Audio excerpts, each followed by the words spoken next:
Shalom, selamat pagi jemaat Tuhan.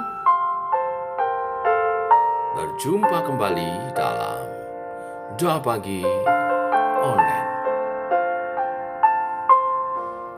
Mari mengingat kembali kasih setia Tuhan, karyanya di sepanjang hidup kita, dan miliki hati hamba.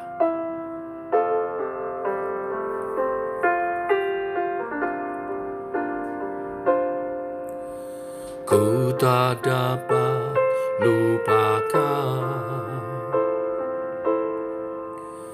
kebaikan yang ku terima, pengorbananmu yang mulia, jadikan ku berharga.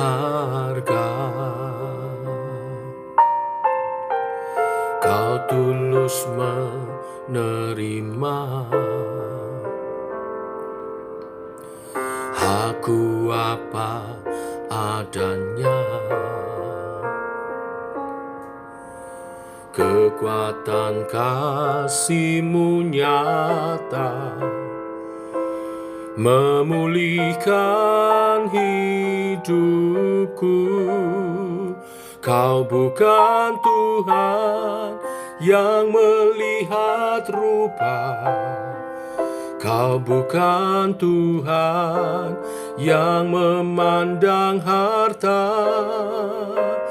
Hati hamba yang selalu Kau cari, biar Kau temukan di dalamku. Selama ku hidup, ku mau menyembah-Mu, sebab Engkau sangat berarti bagiku.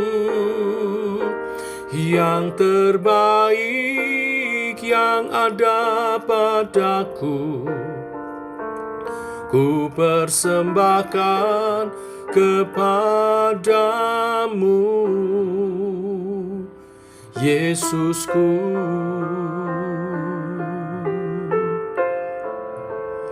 Oh,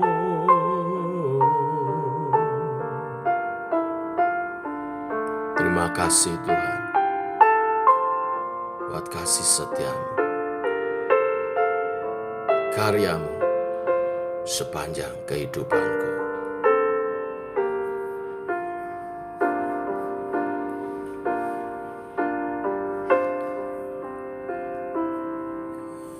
Ku tak dapat lupakan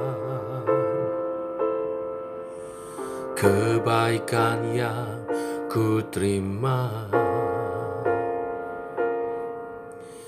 pengorbananmu yang mulia, jadikan ku berharga. Kau tulus menerima aku apa adanya. Kekuatan kasih-Mu nyata memulihkan hidupku.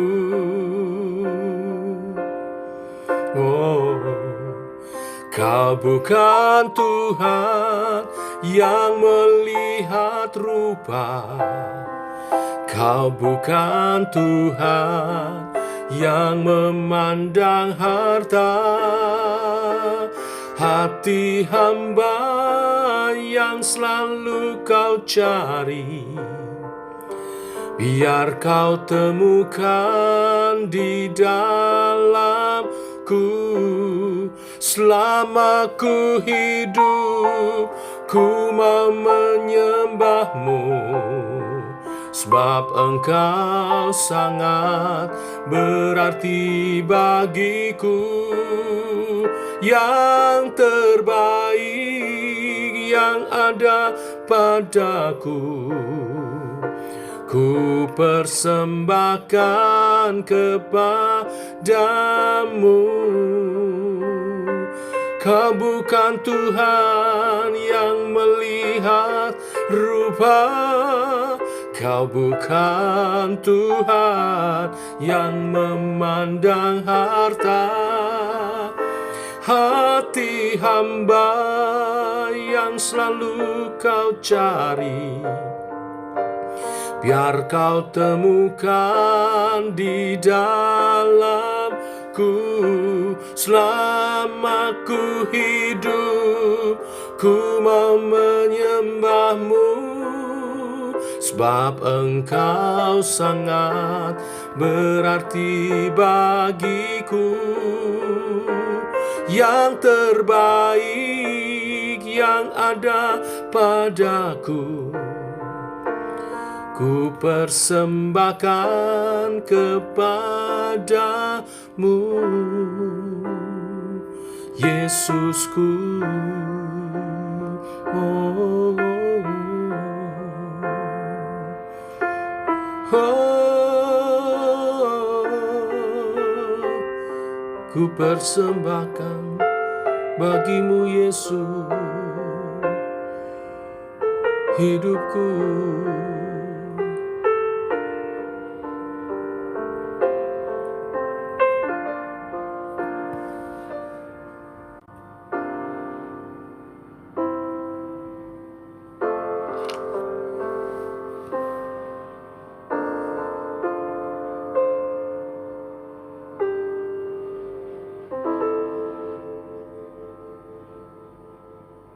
Tiba waktunya kami merenungkan firman-Mu. Firman-Mu adalah suluh dan terang bagi jalan kami. Berfirmanlah Bapa, kami siap mendengar. Dalam nama Tuhan Yesus Kristus. Amin. Bapak Ibu, kita lanjutkan renungan firman Tuhan pada pagi hari ini.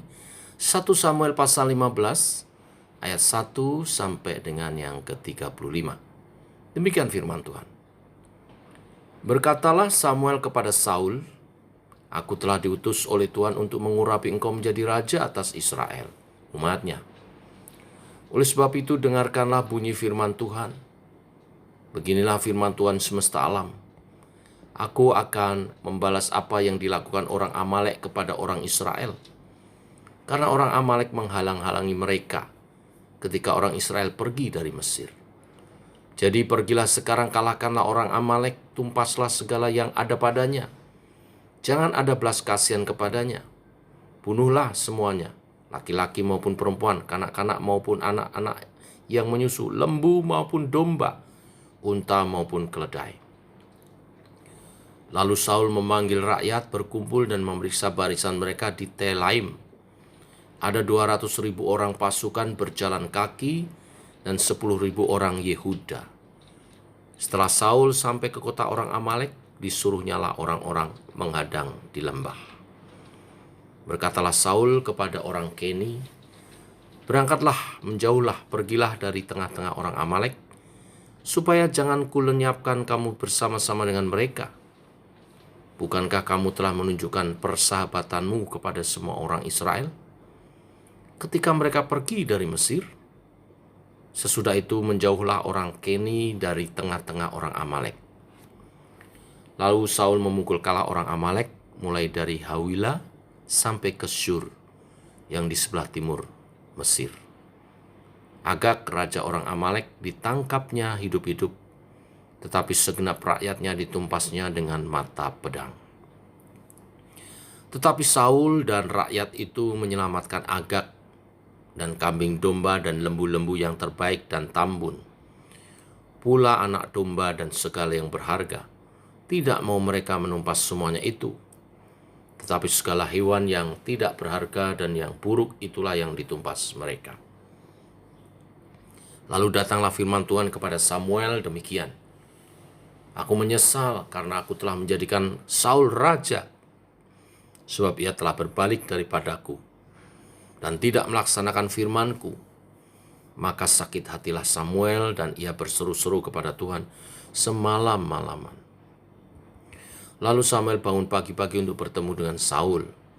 Tetapi diberitahukan kepada Samuel demikian, Saul telah ke Karmel tadi dan telah didirikannya baginya suatu tanda peringatan. Kemudian ia balik dan mengambil jurusan ke Gilgal. Ketika Samuel sampai kepada Saul, berkatalah Saul kepadanya, diberkatilah kiranya engkau oleh Tuhan, aku telah melaksanakan firman Tuhan. Tetapi kata Samuel, kalau begitu apakah bunyi kambing domba yang sampai ke telingaku dan bunyi lembu-lembu yang kudengar itu? Jawab Saul, semuanya itu dibawa daripada orang Amalek, sebab rakyat menyelamatkan kambing domba dan lembu-lembu yang terbaik dengan maksud untuk mempersembahkan korban kepada Tuhan, Allahmu. Tetapi selebihnya telah kami tumpas. Lalu kata Samuel kepada Saul, sudahlah, aku akan memberitakan kepadamu apa yang difirmankan Tuhan kepadaku tadi malam. Kata Saul kepadanya, katakanlah. Sesudah itu berkatalah Samuel, bukankah engkau, walaupun engkau kecil pada pemandanganmu sendiri, telah menjadi kepala atas suku-suku Israel?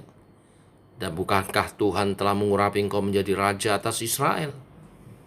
Tuhan telah menyuruh engkau pergi dengan pesan, pergilah tumpaslah orang-orang berdosa itu, yakni orang Amalek. Berperanglah melawan mereka sampai engkau membinasakan mereka. Mengapakah engkau tidak mendengarkan suara Tuhan? Mengapa engkau mengambil carahan dan melakukan apa yang jahat di mata Tuhan?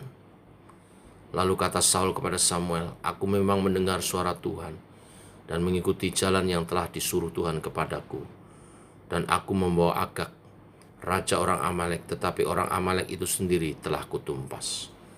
Tetapi rakyat mengambil dari jarahan itu kambing domba dan lembu-lembu yang terbaik, dari yang dikhususkan untuk ditumpas, untuk mempersembahkan korban kepada Tuhan Allahmu di Gilgal.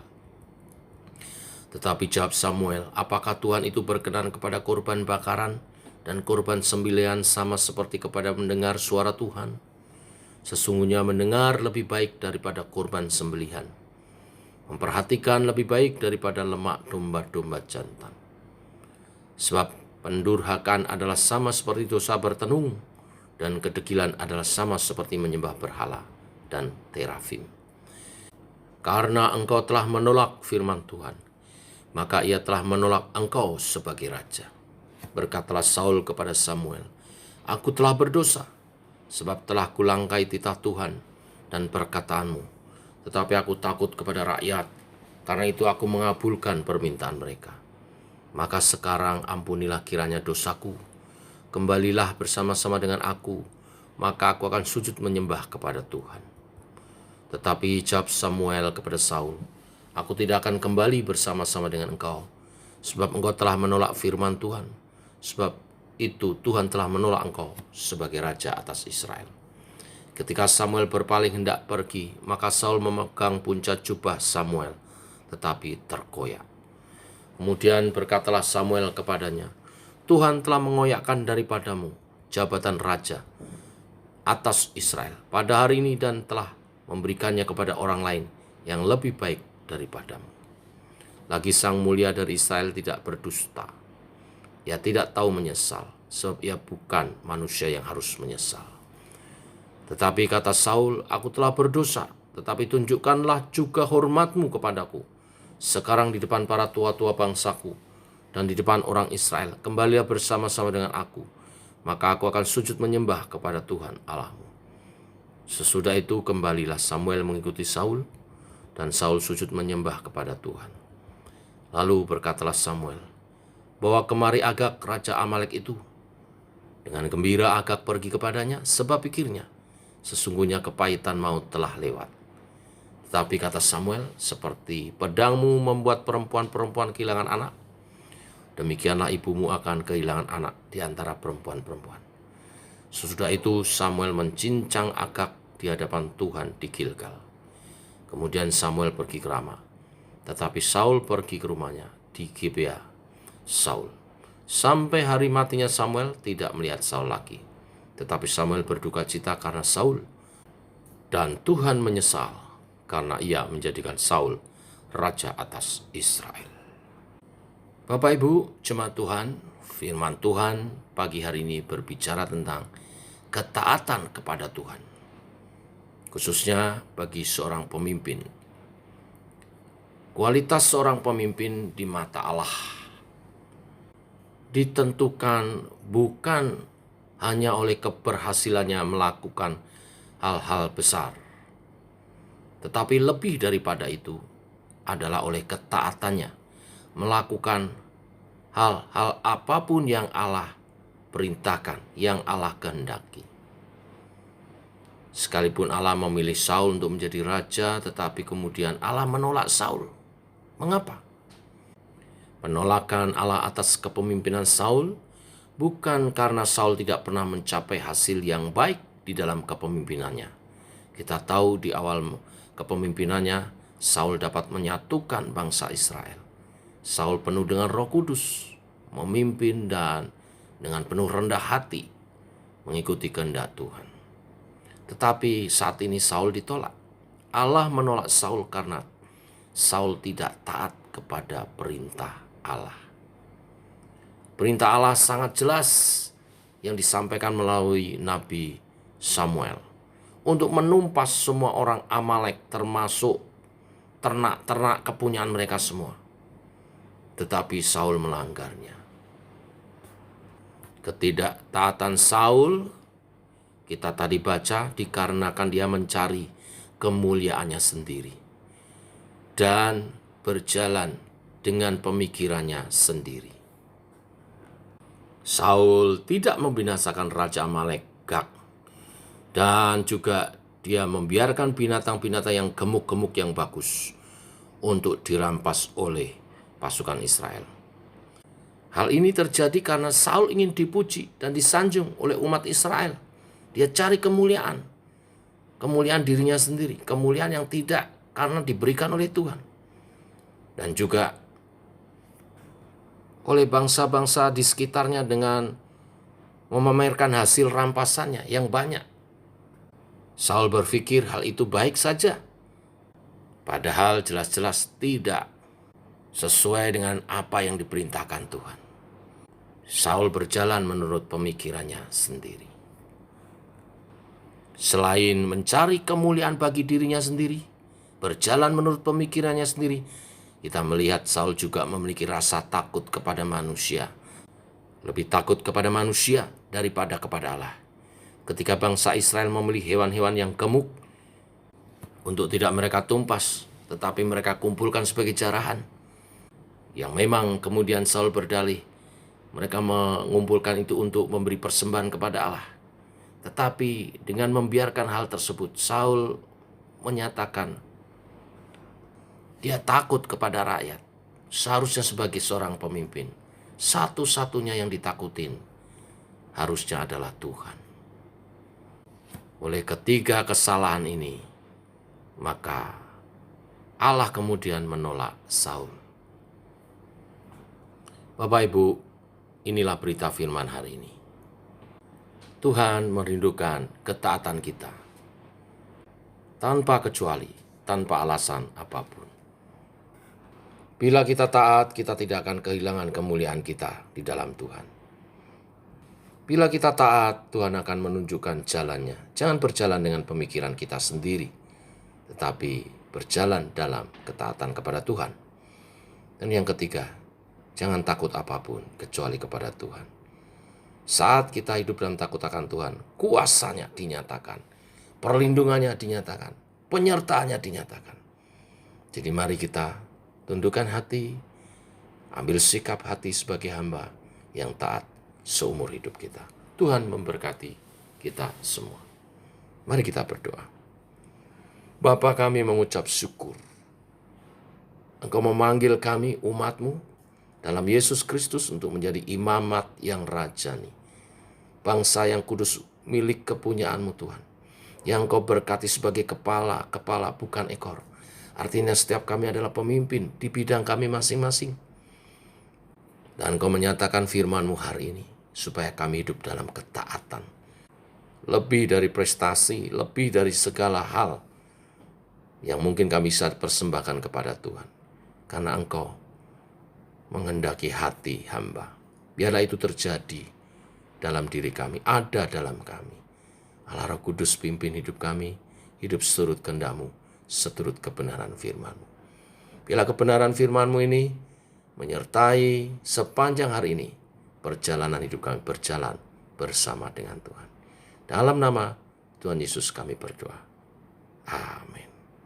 Demikian Bapak Ibu jemaat Tuhan, doa pagi kita. Selamat pagi, selamat berjalan bersama dengan Tuhan. Jangan lupa nanti malam kita ada komsel via Zoom. Tuhan memberkati. Shalom.